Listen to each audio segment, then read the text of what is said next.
Good morning, everyone. Here we're now learning in Likuti Torah, a book written by the first Rebbe of Chabad. We're reading about what is Matza. As you know, the holiday of Passover is going to be this Motzi Shabbos.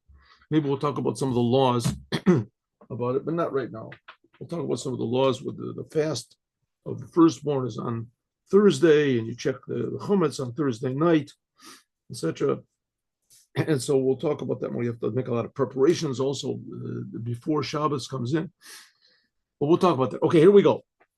First of all, let's begin the day with giving charity. Giving charity. The first thing is, you have to, let's go.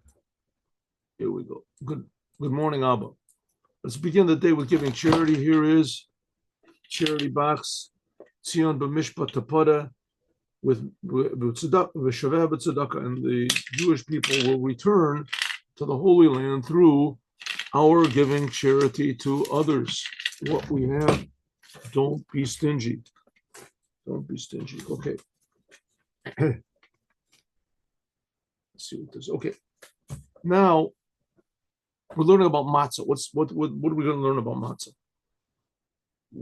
First of all, matzah, in one way, is a commandment we do right now today. It was given before we left Egypt in order to give the Jewish people some merit, so they would have some sort of a spiritual merit by which to leave Egypt, because all the time they were in Egypt, they didn't have any commandments.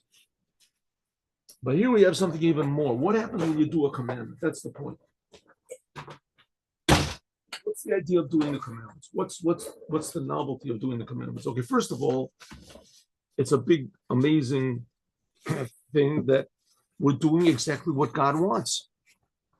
We're doing exactly what God wants. There's a lot of religions in the world, and there's a lot of believers that believe in these religions, and they all are motivated by doing what God wants. Either they're doing it because they want to go to heaven, they want to have a good world, they want to be protected. Some just want to do the right thing, just want to live a good life. Some of them don't call him God, some call him something else, whatever it is, but they want to somehow to connect to something that's true, something that's eternal. It's eternal. Okay, the Jewish people are not exactly that. The Jewish people, they want to connect what's something that's eternal with the whole world. The Jewish people, they want to reveal in this world not just that there is a creator, but the creator himself. That's the job of the Jewish people, to reveal God in this world.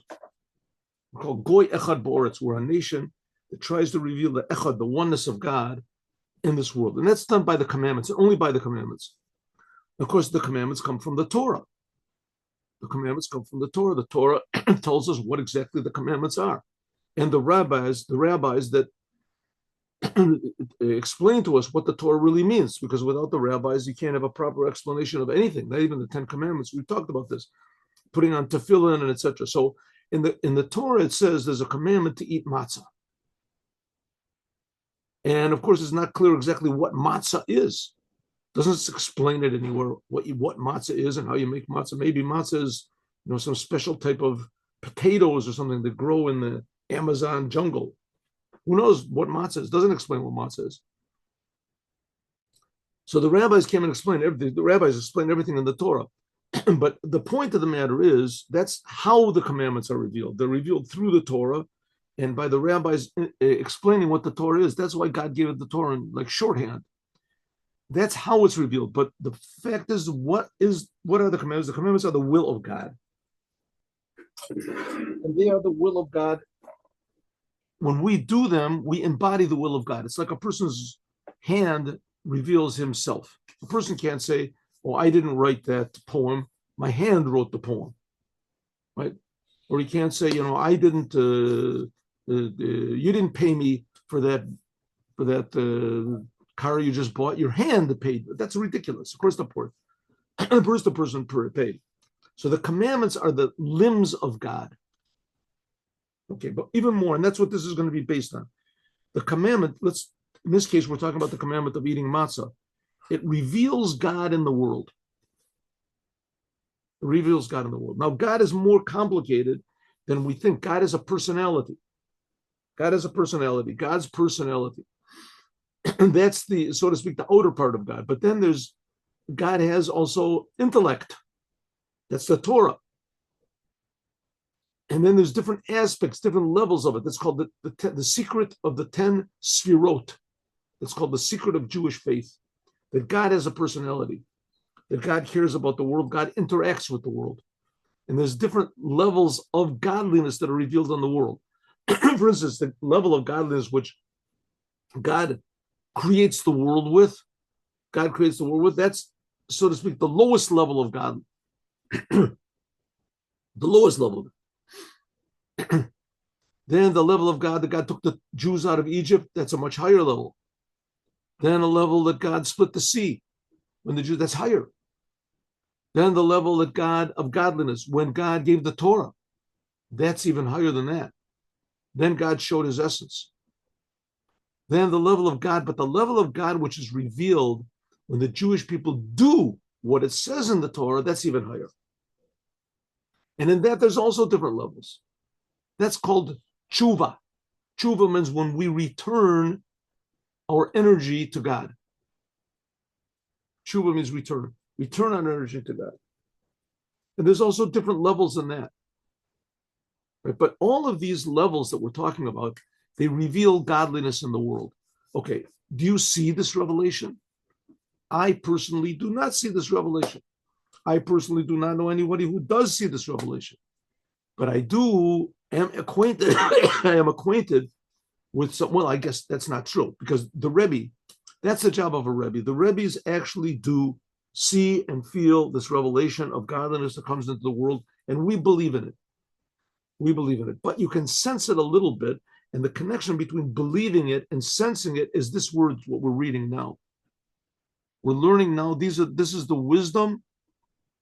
It's godly wisdom, but it's the wisdom of the Rebbes. Now, the Rebbe of every generation, that's the Moshiach of every generation. And that's the job of the Moshiach, to educate everyone in the world how to reveal God in this world. The job of the Moshiach is not to teach everybody how to go into heaven or whatever. Heaven is very nice, but this world is infinitely better. And that's the job of the Jewish people in general, and Mashiach especially, and each one of these Rebbes of Chabad especially is the Mashiach of the generation, and the job is to reveal the Creator in the creation, to make the world a healthy place. Like a person who's sick, to reveal his soul in a person. People get sick only because their soul is not revealed in their body, whether because of their soul or because of the body, right? Something is missing in the body, something is missing. But when everything works together and a person's soul is revealed totally in his body, the person is healthy. The same thing with the world. When the soul of the world is revealed, then the world is healthy. Because the big difference is that our soul does not create us, and God does create the world. So we're revealing the Creator and the creation, and not just the Creator, levels of godliness which are much higher than the Creator. The reason for the creation, why God is creating the world. Why is this world so tremendously important to God? Okay, so that's what we're learning. Ready?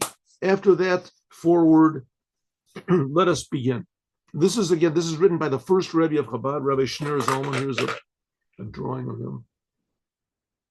About 250 years ago. Okay, the commandments.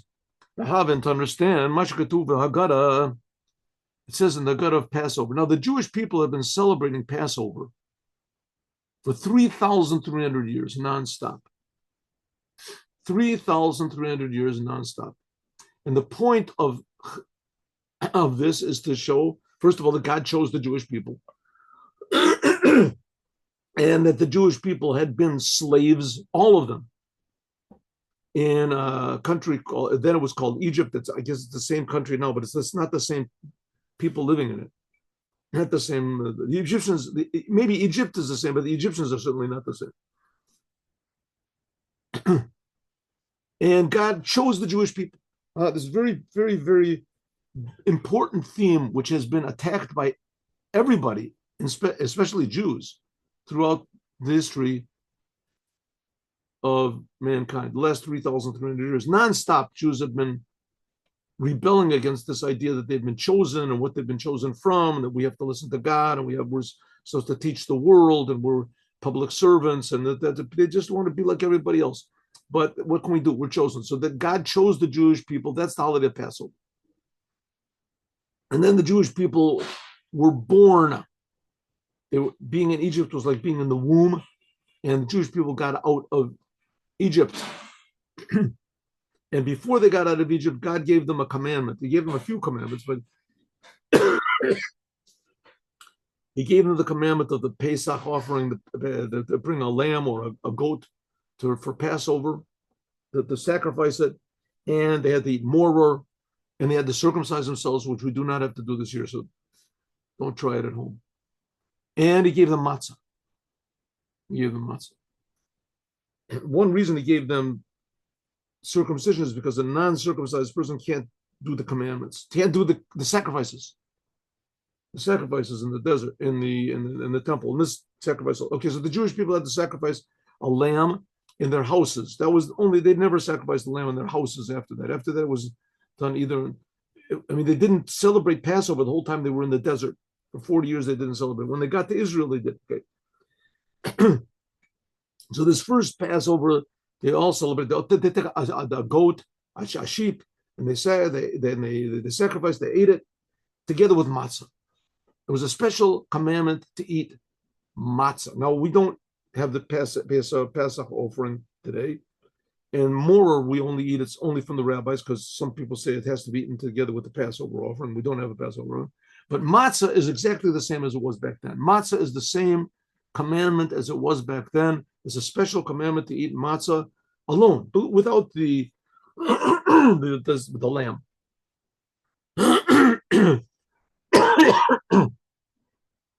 At least it's written alone. So there's a commandment to eat matzah. So we're eating matzah. It's the same thing as it. What happens when we eat matzah? When we eat matzah, there's a certain revelation of godliness in the world. Every single Jew that eats matzah, if the matzah is proper matzah, is a kosher matzah, okay, let's understand. There's matzah which is not kosher. It's very difficult to have matzah that's really kosher. The rabbis were very, very strict in eating matzah. What type of matzah? Okay. Now let's understand what it says in the Haggadah. So in the Haggadah, we gather around. Excuse me. And the whole family. This is a family commandment. Sel ish lebeito. Ish lebeito. The families got together and ate the matzah. It's a family commandment. Passover, the family is stressed very much. Really, the family is the basis of all life. It's the basis of all society, of everything. Society, man and woman have a child.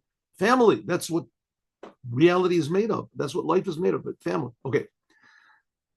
So the Pesach is a family holiday. They all got together, and they said a thing called the Haggadah, the Gada of Pesach. It's an orderly way. It was first written down, they say, about something like 1,000 years ago. About that, 1,000 years ago. This is the first. You have to remember, printing presses only are around for 600 years. There's printing presses have not been long, and before that, everything was handwritten. The Jewish people would get together, and they would say sort of whatever they wanted to, but in general, they had big rabbis that told them what to do. Finally, they codified the whole thing, and they put it in this Haggadah. So in the Haggadah, it says that in the middle of the meal, before the meal starts, in the middle, you're talking about how God took us out of Egypt, and how we suffered in Egypt, and the miracles that were the 10 plagues. And then we say matzah zu. We point to the matzah. Or some people say you put your hand on the mouth. Matzah zu, this matzah that we eat. Al shum ma. Why? This is a quote from the Haggadah. Al shum, because shalo he speak but sekas abasenu. The hachmitz, because the dough, the water and the grain, the wheat, the flour, the water and the flour that were mixed together, it was not able to be chametz. It was not able to rise up. Ki gorshu b'Mitzrayim, because they were driven out from Egypt. That's the end. So what does it say there? Why are we eating matzah today? What is matzah, first of all? Just in general, what is matzah? Matzah is bread, is flour and water. Flour and water. But it's flour and water that did not rise up. What, by the way, is chametz? Chametz is flour and water. Same thing. But you leave it to rise up. If you leave flour and water alone, it puffs up. You ever make bread at home? Nowadays, everybody does. They put yeast or whatever it is to make it rise up. But if you don't put yeast in it, bread rises up. It rises up. Not to that same degree as the bread we, the bread that it puts yeast in it. But bread on its own rises up. It ferments and it rises up. That's what bread does. When you put water and flour together, it rises up. According to Judaism, if you take bread and flour and water and put it in a room that's room temperature, after 18 minutes, it starts to rise up. It becomes chametz. If the room is warmer, then it rises up even sooner. So that's a rise in bread. So it says that the Jewish people had dough, and it implied from here that they would have liked to have eaten regular bread, right? You go to on a journey, you make sandwiches or whatever. You don't make it from matzah. And they would have, but they didn't have time. It says, "Lo speak." They didn't have time. It didn't have time to rise up because they were driven out of Egypt.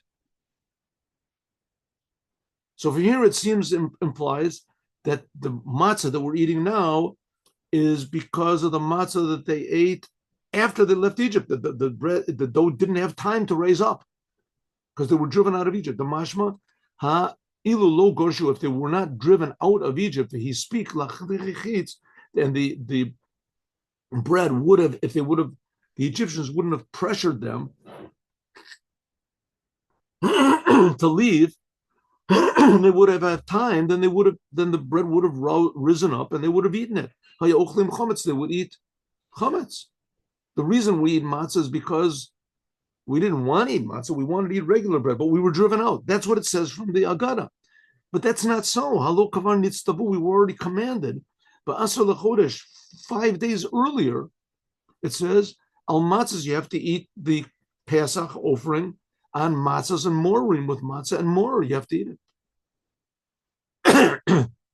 We're commanded to eat matzah 5 days earlier. Matzah is not, you're not allowed to eat chametz. It's forbidden.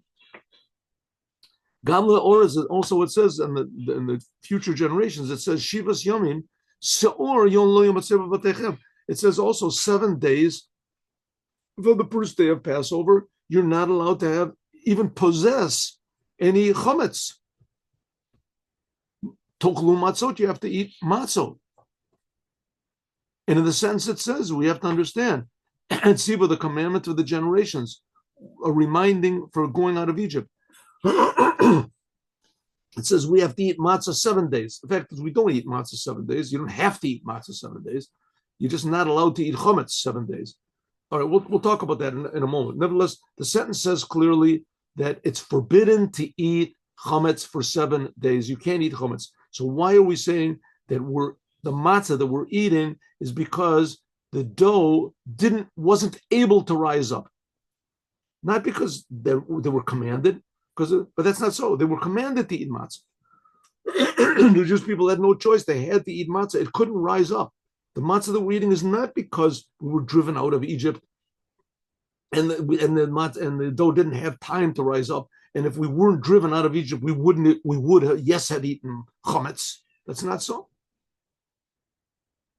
It was forbidden to eat chametz. It was forbidden to eat. We had to eat matzah the first night. Not because the Egyptians drove us up. Also, we have to understand, why does it say that in the Torah it says you should eat 7 days? That's not so. When they left Egypt, there was only 1 day. Chametz was only 1 day, like it says in the Gemara. The rest of the days of going out of Egypt, they couldn't eat chametz because the dough didn't rise up. Also, it's not understandable why the dough didn't rise up. What do you mean? They were driven out of Egypt, so the dough didn't rise up. You know how long it takes to go out of Egypt? It took them more than 18 minutes, that's for sure. They were carrying dough with them. It couldn't rise up in that time, so they put it in the sack. It couldn't. What do you mean it didn't rise up? Look, and therefore, Davka Kikorshu, they were driven out of Egypt because of this. They ate matzah on the other days when they left Egypt. Became Kasuva Mizrachi. There's also one of the commentaries of the Torah. It says that because they left Egypt. When they left Egypt, the first night they had to eat matzah. It was forbidden to eat chametz. But the other 7 days they did not have to eat matzah. In fact, even chametz was permissible to them. That's what it says. Here, see? Pesach Mitzrayim, Isser chametz was only the first day.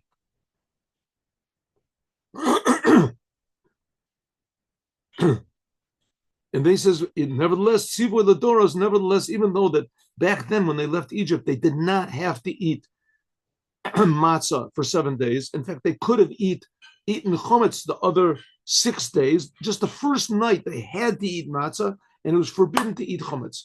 If so, why is it that in Agada that we say that the reason we're eating matzah now is because the Paro drove them out of Egypt, and the dough could not rise up. That's only relevant to the bread that they ate after they left Egypt. After they left Egypt, they were driven out of Egypt, but the first night they had to eat matzah, and it is implied from this sentence that the only reason we're eating matzah is because we were driven out of Egypt, and we physically could not eat matzah because for some reason the dough didn't rise up. We had to leave too quickly.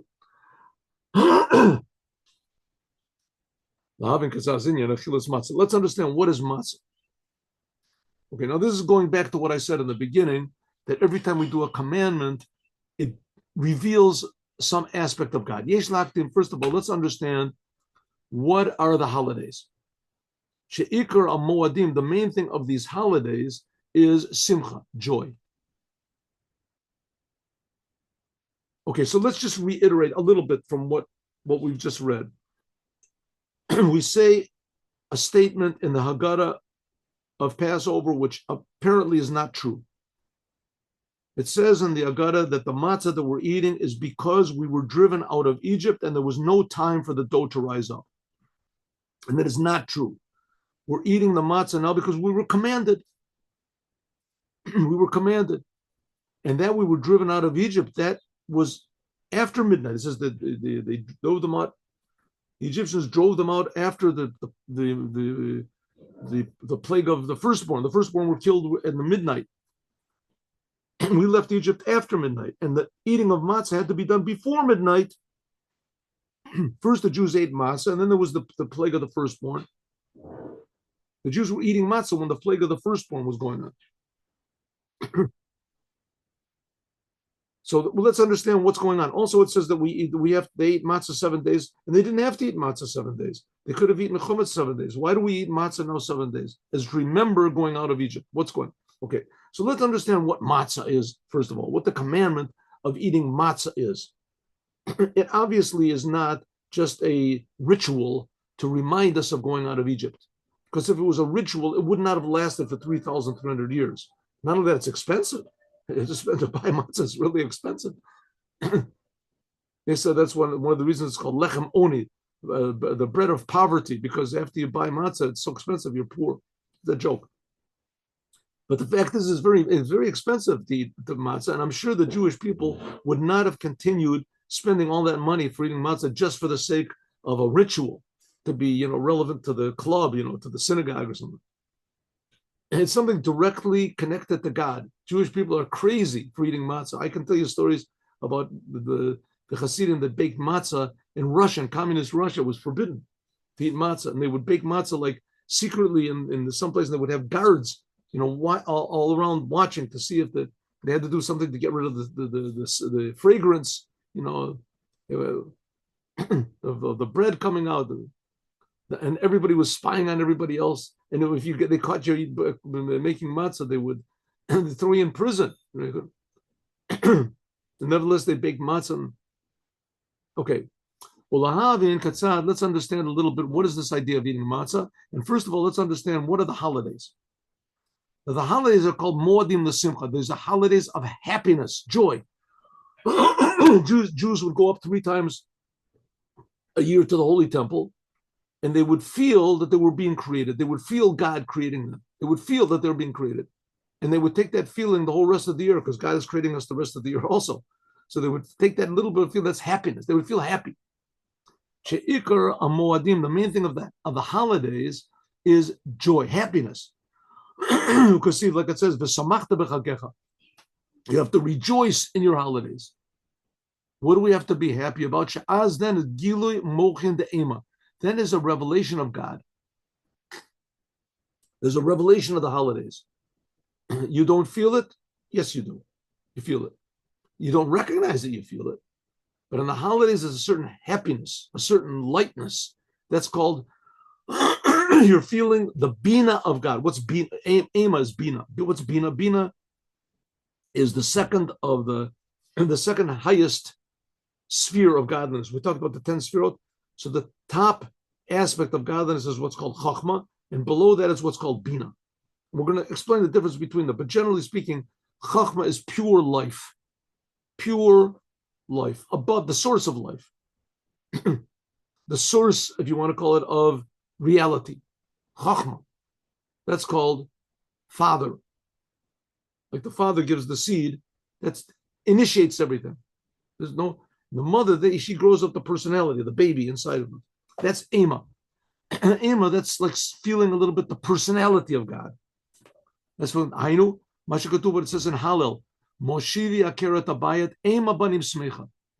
It says that it's one of the Psalms that we say in the Hallel prayer, that God brings the barren woman to be a mother of children that's happy. A barren akeret abayat means that in this case it means the barren woman of the home becomes a happy mother of children. If she's barren, how does she become a happy mother of children? Okay, we'll talk about that later. Nevertheless, that's what it says. That's the idea of Ema. Ema, God's Bina, an aspect of godliness, not God's Chachma, which is just it's too, they say, incomprehensible. The what do you call it? The essence of godliness related to the world. That's Chachma. Bina is already aspects of God. How God creates us, how God forms us, how God loves us, how God protects us, how God provides for us. That's Bina. A little bit sort of an understanding of God. A little bit. And that brings happiness. Happiness. Happiness, by the way, comes from understanding. One second. Something happens to you, you don't understand what it is, right? You get a check for $1 million, but it's written in Chinese or whatever it is, some language. So you're not happy, right? As soon as you look at it, you understand it, then you start to be happy. Then somebody explains to you the money is really in the bank, it's really that. You understand, right? Then you have to understand what money is. Why is it people get happy? They get money in their hands. How do you know what money is? Somebody gives you, yen or something, or the Japanese money or whatever. You're not happy. You don't know what it means, right? Somebody a diamond. You don't understand diamonds. You're not happy. As soon as you understand it, you're holding the thing in your hand. The diamond in your hand, but as soon as if you don't understand it, you're not happy. You don't understand it, you don't believe what you understand. Right? It's a genuine diamond. What's a diamond? Who's willing to buy it? As soon as you understand all that, you're holding the thing in your hand, suddenly you become a millionaire just from your understanding. You were a millionaire before you held it. The same thing is understanding what God is. Having a little bit of an understanding of the reality of what God is. That's happiness.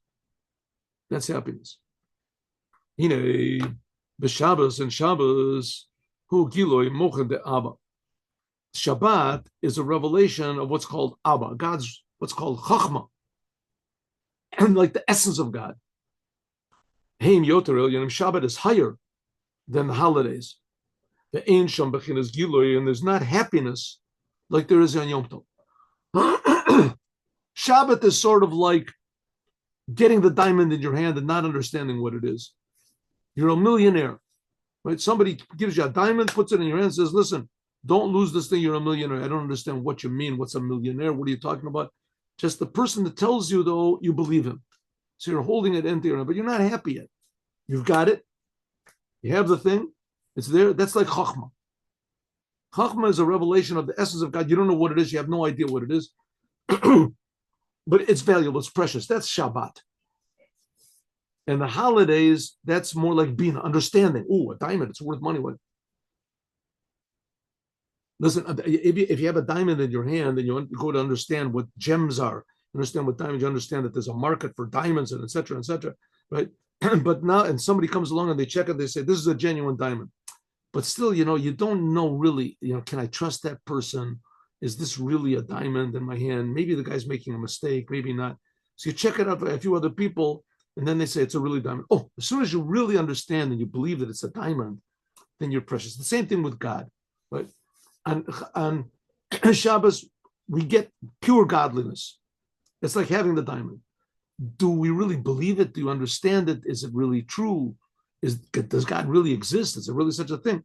Until we really understand and feel it, then there's no happiness. We're not happy. That's what happened in the Holy Temple. People went to the Holy Temple. They really felt, they were sure, they felt 100% that there is God. But on the other hand, the understanding of it is not the thing itself. That the happiness, that's Bina. Okay, So Shabbat is Chachma. That's like pure godliness. And the holidays, that's Bina. That's like understanding aspects of godliness. Let's understand what the holidays are, because we're talking about the holiday of Passover, right? Yuvin, we can understand, and what it says that there's two types of revelation of God. Two types of revelation of God. Okay, so like this, listen. God creates the world. God creates the world. Why does God create the world? Because it's very, very, very important to him. That's the whole topic of the Torah. The Torah is that God created the world. The world is this physical world, the people in it. It's not just one of billions of worlds. And, the world has just been going on for infinity. And this is just another one of them. And it's going to, morph into something else. And there's people. There's only one world. Could be there's other people on other planets or whatever it could be. But God only gave the Torah here. And everything that happens here is infinite and it's infinitely important. But we have to feel it. And God, when he created the world, he concealed himself.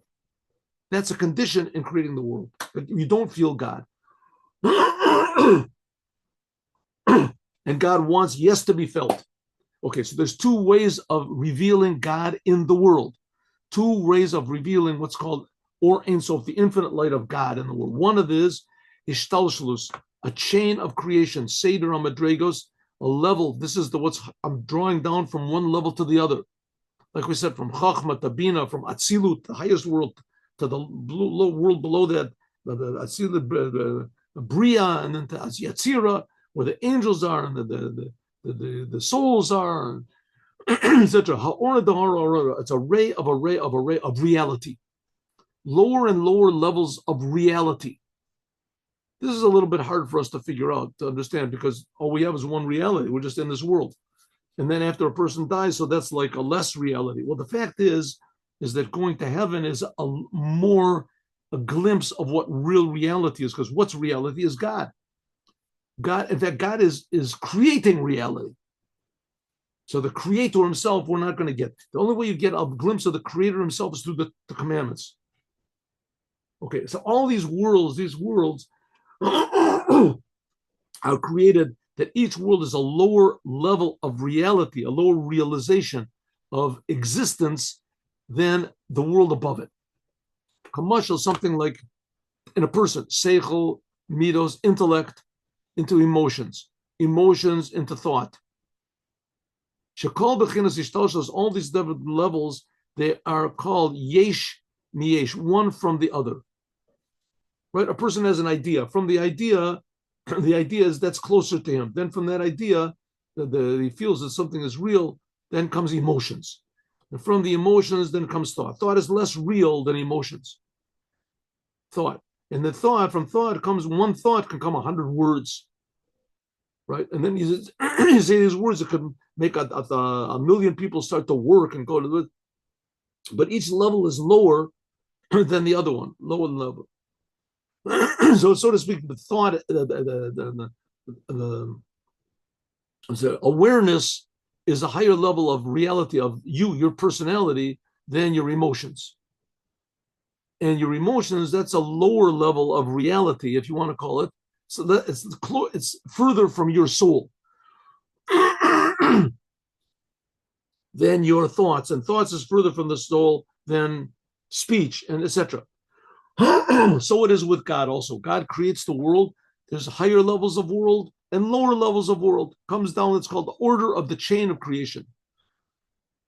The angels are screaming out, Kadosh, holy, holy, holy, 3 times, because it's different levels of holiness of God.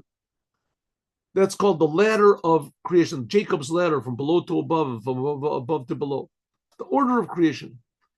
But yea, then there's another type of revelation of God, and that is l'mayla mishtalshel, above this whole chain of creation. That's the chain of creation is one level to another level of reality. This is yesh mi'ayin. This is a level of reality which comes from nothing. It doesn't come from a level. She'ayin amuchlat kulo. Comes from godliness. Maybe I can give you an example. One example here. Existence. What is existence?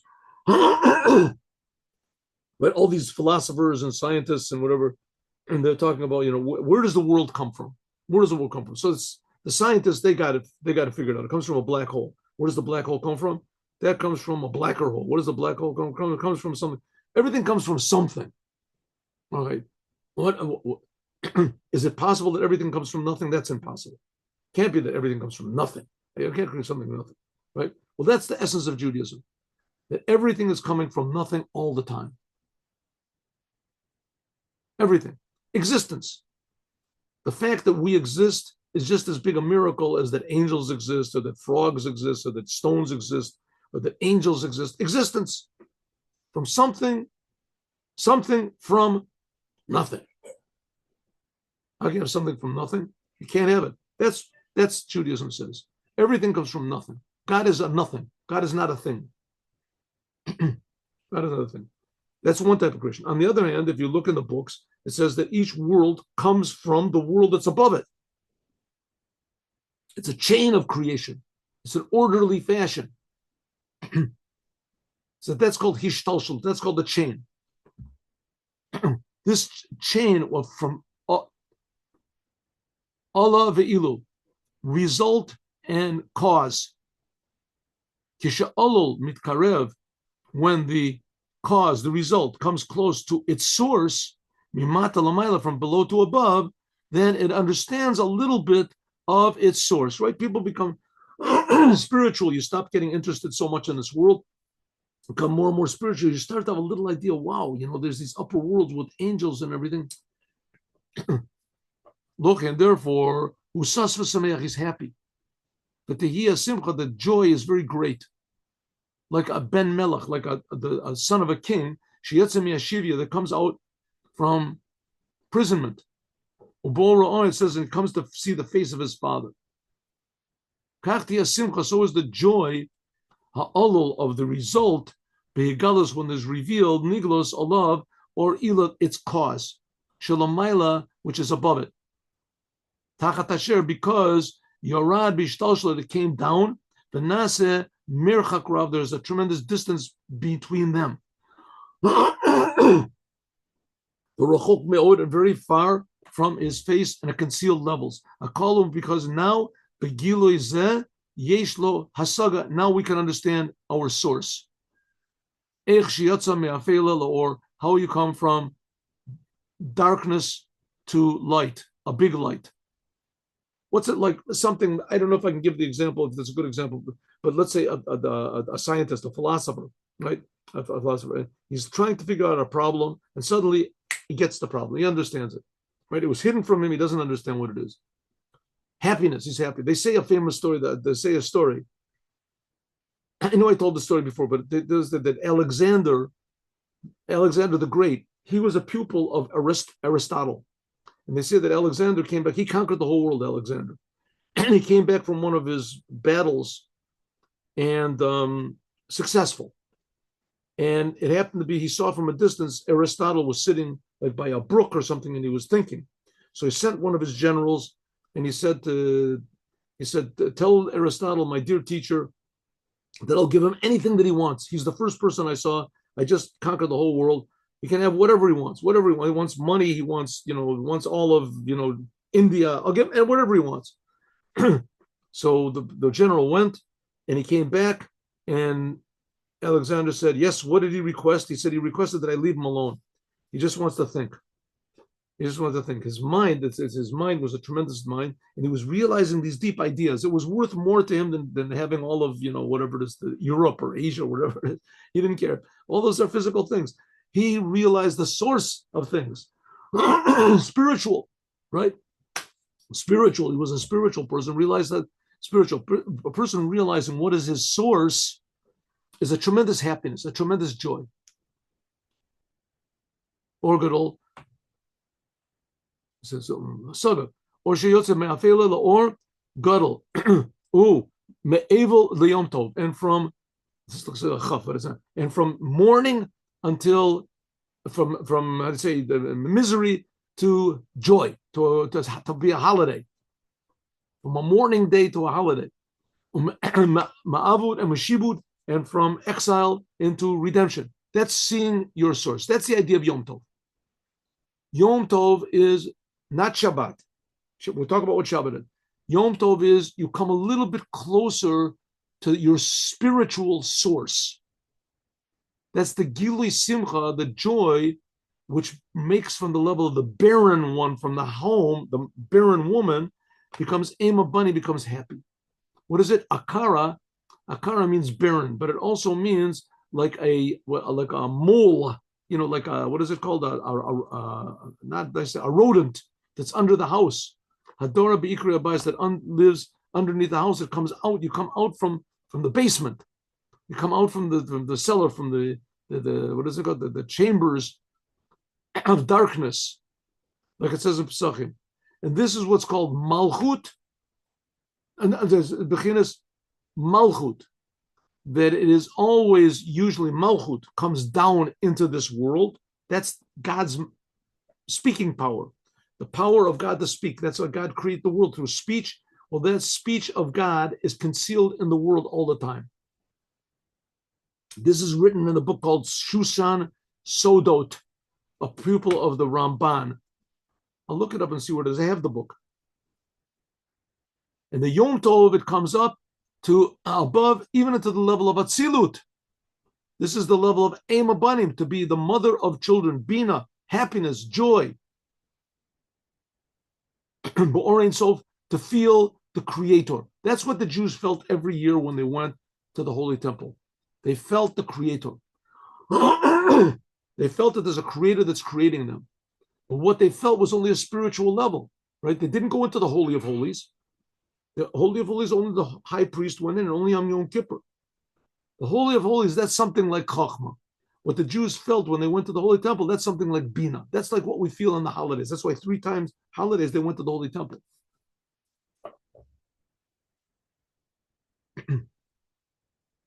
Then there's a light of God.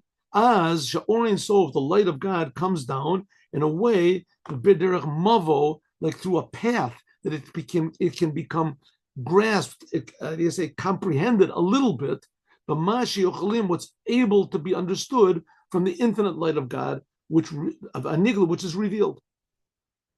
So in other words, when the Jews went up to the Holy Temple, they had no doubt that God exists. They felt that God, not only does God exist, but the only reason that they exist is because God exists and God is creating them.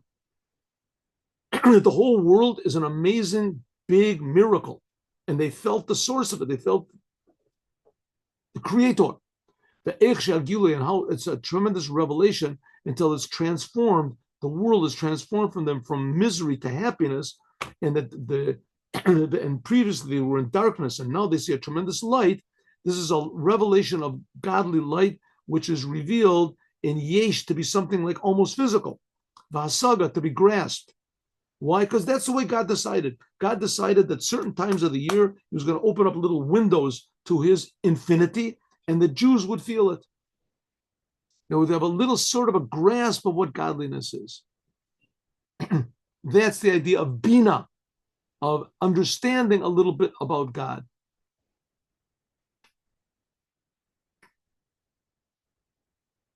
What is chachma? Chachma we're going to talk about tomorrow. Now let's go back